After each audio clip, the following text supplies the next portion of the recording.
whack it with his chest once? He would punch the mic with his hands and the mug and his chest. He'd like whack into it and stuff. I know, but you know what people should know about Drew, and I just saw Drew and his crazy wife. His wife is nuttier. Listen, you broads think you're nutty? No way. No way. Not this one? No. Not half as nutty as Drew's crazy shrew. But Drew, I'll tell you, I loved Drew. You know, Drew and I would talk all during the show, and then we would go to the bathrooms, and we would talk. Yes. Yeah. And we'd talk at the urinal, and he'd yell at me if I ate asparagus, which was always funny. Bad times. He would always tell. And then we would talk all the way back to the studio. We'd talk the entire night, and then I would get in my car at 12:03. I would start the car and the phone would ring, and it would be Drew, and we would talk all the way home at 12 o'clock at night. So a good guy as much as he punched a mic. What was the transition like? Because we listened to Loveline every night. All the time. We used to call each other. When you were on it, and you talked to like the 13-year-olds that were just banging, and you transition. It's a completely different audience. Was that weird for you? From the mutants that you used to talk to? Yeah, no, you know, I mean, just making fun of people or seeing whatever you see in life and giving it a comedic twist or giving your opinion on what's going on out there. It doesn't really matter from topic to topic. I mean, if you have opinions, you'll have opinions on young kids having sex, and you'll have opinions on situations in the Middle East. So for me, wasn't much of a transition. Adam, speaking of opinions, obviously you still work closely with Jimmy Kimmel, and Jimmy's dad is in the audience right now, actually. Yeah, he's the guy that looks like Wolf Blitzer. He's a distinguished man. Yeah. Speaking of Jimmy Kimmel, when is To Hell and Back? When is that coming out? Oh, our movie. Yeah, your movie. The preview was amazing. Wow. Yeah.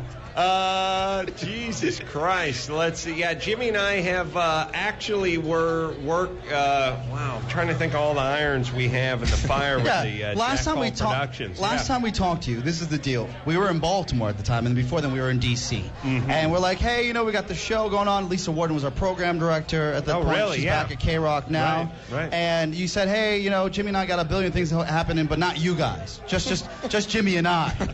Right. Well, it's still true, right? Yes, it's true. Yeah, we got this. You guys are out here in Tempe or Phoenix, wherever we are. Yeah, the point is you landed on your feet. Yes. But one ass cheek was touching the ground. Right? You totally landed. You didn't stick the landing. No. Absolutely. Lisa Warden, Miss Personality, am I right? Oh, I'm not saying that. I got a movie coming out soon, and Jimmy and I are going to be working on. Well, you guys know Deaf Frat Guy, you know. There you go. Thank you. Yes, we're actually going to do Deaf Frat Guy, the movie. So we're working on that. Yeah, it's high time a deaf guy got into a frat and someone made a movie about it. I agree. I don't know. I just want to go back to a little bit. If you didn't see it, it's on YouTube. To Hell and Back, the preview.